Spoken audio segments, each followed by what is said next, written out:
शेतकरी बांधवों के लिए ये गंभीर समस्या है गेट एग्रीमेंट।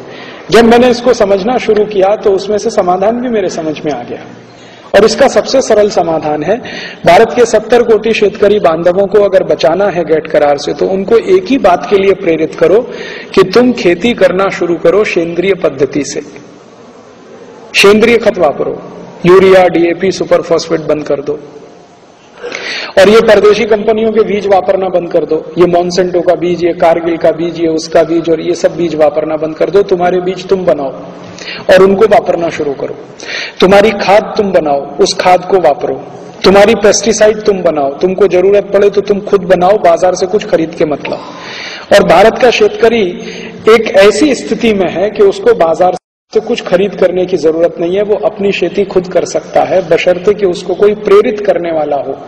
क्योंकि अब तक पिछले 20-25 साल में उसको बहुत गलत जानकारी दी गई है, बहुत माहिती ऐसी दी गई है।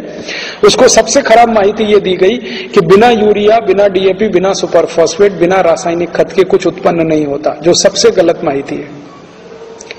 उत्पन्न होने में यूरिया, डीएपी, सुपर फॉस्फेट का कोई हिस्सा नहीं होता, कोई योगदान नहीं होता। मैं आपको इसका सबसे बड़ा फ्रॉड बताता हूं, ये यूरिया, डीएपी, सुपर फॉस्फेट का कितना बड़ा फ्रॉड है। और यहां कोई एग्रीकल्चरल साइंटिस्ट होगा तो वो तुरंत समझ जाएगा। फ्रॉड ये है कि यूरिया, डीएपी, सुपर फॉस्फेट जितना भी डाला जाता है उसका 1% भी काम में नहीं आता। 1%, 1% भी काम में नहीं आता, 99% यूजलेस जाता है। कैसे जाता मैं समझाता हूं आपको। जब भी हम बीज डालते हैं खेत में, तो बीज में अंकुरण होता है, अंकुरण धीरे धीरे पौधा बनता है, पौधा बड़ा होता है, बड़ा होता है, बड़ा होता है।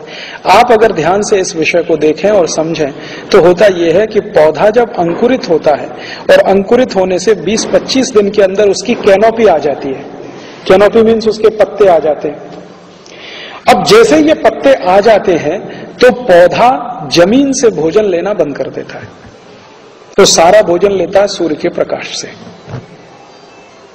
सारे का सारा भोजन के प्रकाश से लेता है, जिसको हम सब लोग फोटोसिंथेसिस और जो भी कहना चाहें कहिए। तो उसकी जब कैनोपी आ गई, पत्ते आ गए, तो भोजन लेने का काम तो सूर्य से कर रहा है, तो जमीन से भोजन लेना तो बंद कर दिया। और यूरिया, डीएपी आप जमीन में डाल रहे हो, वो कुछ ले ही नहीं रहा, फालतू में डाल रहे हो।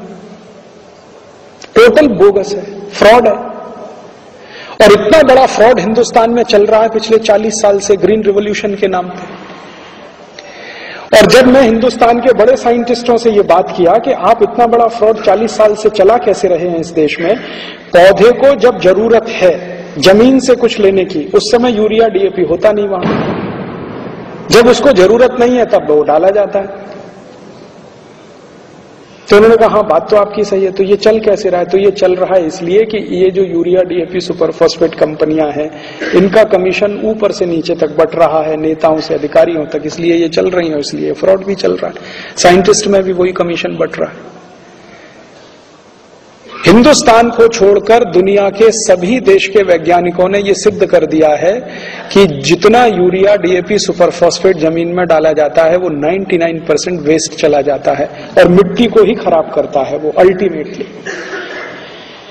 मिट्टी को खराब कैसे करता है? मिट्टी का जो बैलेंस है उसको तोड़ देता है। मिट्टी का बैलेंस है, पीएच उसका 7 के आसपास होना चाहिए, कार्बन कंटेंट उसका 8 के आसपास होना चाहिए। कार्बन कंटेंट को लगातार कम करता जाता है, पीएच को लगातार घटाता बढ़ाता रहता है, तो दोनों स्थिति में टूटता है बैलेंस, बैलेंस टूटता है तो खेती में उत्पन्न कम हो जाता है और उसका नुकसान शेतकरी को होता है। तो यूरिया, डीएपी का इतना बड़ा फ्रॉड, और उससे भी बड़ा फ्रॉड पेस्टिसाइड का। ये जो पेस्टिसाइड और इंसेक्टिसाइड है ये इससे भी बड़ा फ्रॉड है। एंडोसल्फान डालो, मेलाथियान डालो, पैराथियान डालो, बेंजीन हेक्साक्लोराइड डालो, ये डालो, वो डालो। भाई क्यों डालो? तो कहते हैं जी कीट आया है। अच्छा कीट आया है तो ठीक है, किसी ने उसको बुलाया है तब आया, ऐसी तो नहीं आया। कीट आया है आपकी फसल पे, आपकी फसल को चौपट कर रहा है, तो किसी ने उसको बुलाया, या तो उसके लिए कंडीशन तैयार की है तो वो आया, अदरवाइज कैसे आता? आपके शरीर में कोई वायरस या विषाणु कैसे घुस जाता है? अनुकूल कंडीशन है तो घुस जाता है, अगर प्रतिकूल कंडीशन है घुस के दिखा दे कोई वायरस आपके शरीर में।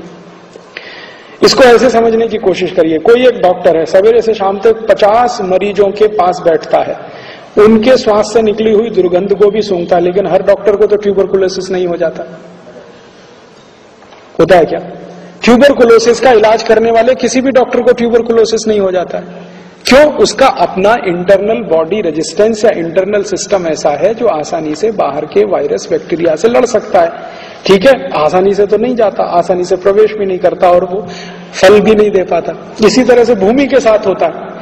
भूमि के साथ भी यही होता है कि आसानी से कोई भी वायरस और बैक्टीरिया आके किसी फसल को चौपट कर दे, ये तो तभी संभव है जब वहां पर उसके लिए कंड्यूसिव कंडीशन हो, माने उसको अपना काम करने के लिए अनुकूल वातावरण मिले, अन्यथा तो ये संभव नहीं है। और वो अनुकूल वातावरण कौन पैदा कराता है? ये यूरिया, डीएपी, सुपरफॉस्फेट। दुनिया के सभी वैज्ञानिकों ने यह प्रयोग करके देख लिया है कि जो भूमि में यूरिया, डीएपी सबसे ज्यादा डाला जाता है, उसी भूमि पे सबसे ज्यादा वायरल इन्फेक्शन होता है, बैक्टीरियल अटैक होता है, उसी में सबसे ज्यादा जंतु आते हैं, कीट आते हैं। तो वहीं आपको पेस्टिसाइड ज्यादा चाहिए। अब इसका सरल उपाय है कि यूरिया, डीएपी, सुपरफॉस्फेट डालना बंद कर दो, आपको जंतुनाशक की भी जरूरत नहीं है, कीटनाशक की भी जरूरत नहीं है।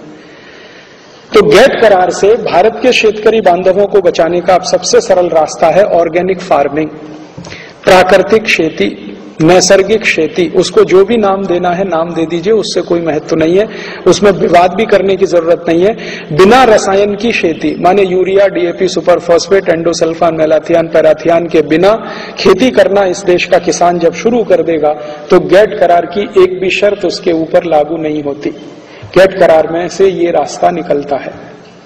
अर्थात हम हिंदुस्तान के लोग आप सबके साथ मिलकर अगर एक अभियान पूरे देश में चलाएं शेतकरी बांधवों के लिए, नैसर्गिक खेती करो, ऑर्गेनिक फार्मिंग करो, प्राकृतिक खेती करो, सेंद्रीय खेती करो, ये ज्यादा से ज्यादा अभियान चलाया जाए तो गेट करार से आप 70 कोटि शेतकरी को बचा लेंगे और हिंदुस्तान को भी बचा लेंगे।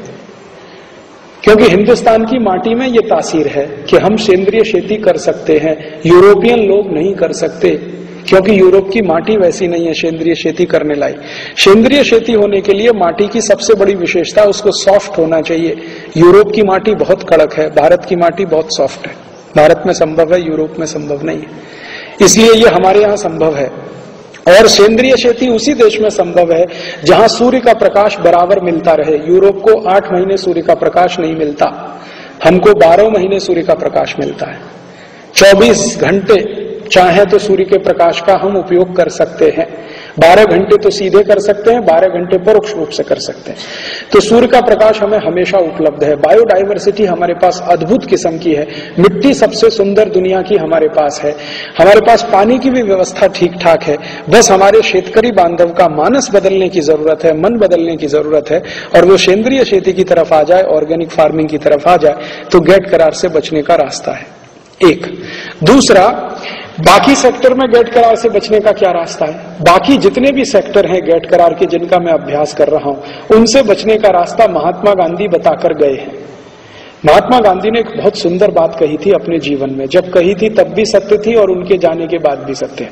वो कह गए हैं कि जब गुलामी चारों तरफ से घेर ले आपको और हर तरफ आपको गुलामी ही गुलामी नजर आए और आपको लगने लगे कि अब आपकी आजादी और स्वतंत्रता चली जाएगी, तब बहिष्कार और असहयोग 2 ऐसे शस्त्र हैं जो गुलामी के हर पहाड़ को तोड़ सकते हैं। ये गांधी जी बता गए हम। माने गेट करार की गुलामी जब चारों तरफ से घेर ले, हजारों विदेशी कंपनियां भारत में घुस जाएं और देश को लूटने में लगी रहें, तो हमारे पास एक शस्त्र है, वो बहिष्कार और असहयोग का। गांधी जी बता के गए और उसका उन्होंने उपयोग भी करके दिखाया।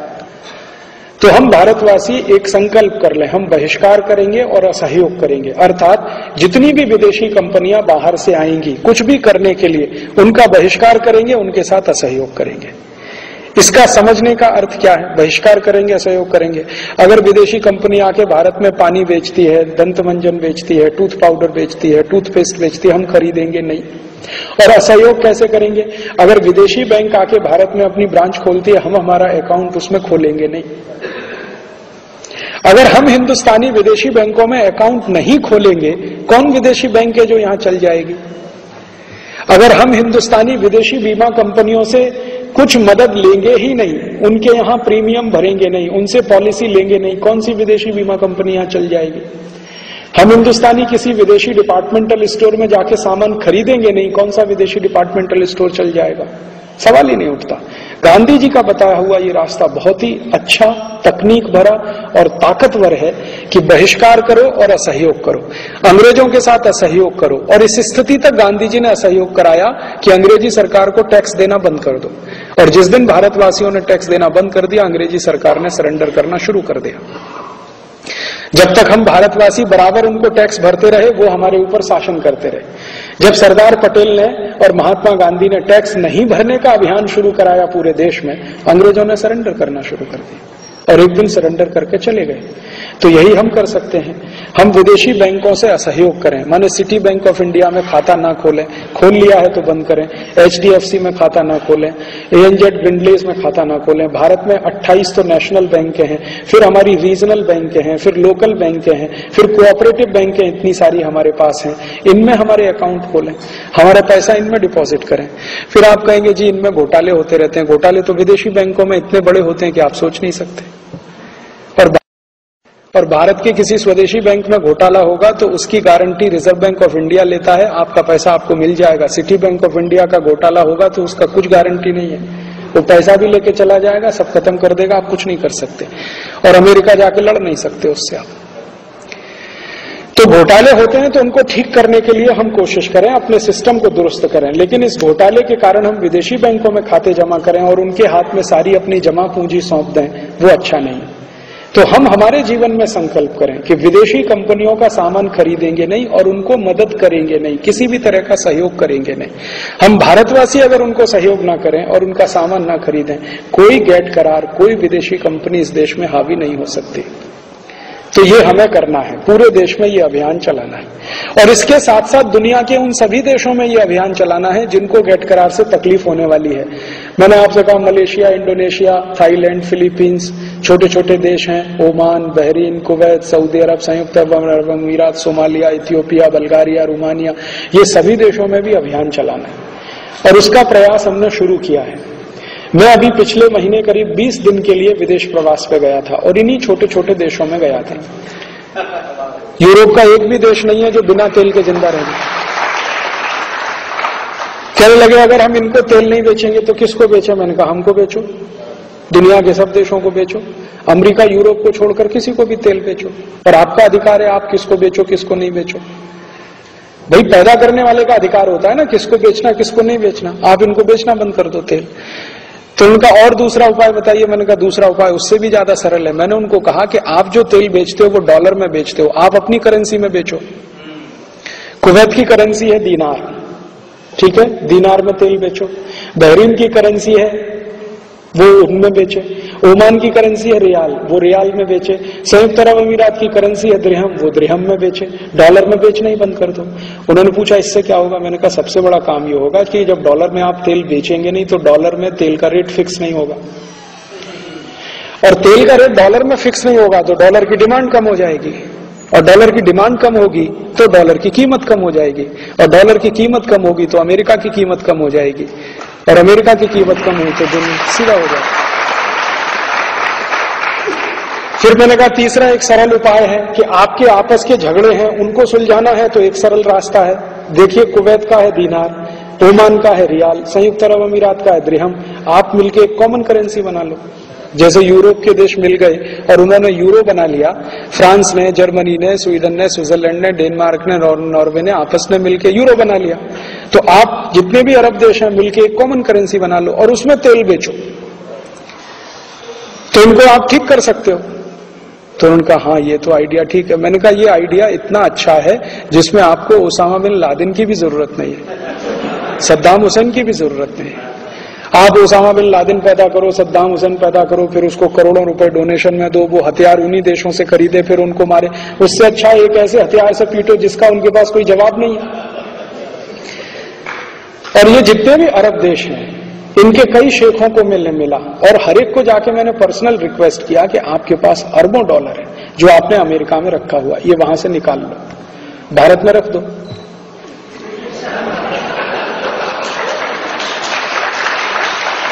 वैसे भी आपका अमेरिका से झगड़ा है, अरब देशों का अमेरिका से कोई दोस्ती तो है नहीं, अमेरिका रोज गाली देता है इनको, तो आप उनकी रोज गाली सुनते हो, अपना डॉलर भी वहीं रखते हो। उनका डॉलर माने पेट्रो डॉलर। तो मैंने कहा वो सब भारत में रखो। तो उनका भारत में सिस्टम, मैंने कहा बहुत हमारे पास 28 बैंकें हैं नेशनल लेवल की, रीजनल लेवल की तो उससे भी ज्यादा है, और लोकल लेवल की तो सबसे ज्यादा है। किसी भी बैंक में रखो, reserve bank of India guarantee देता है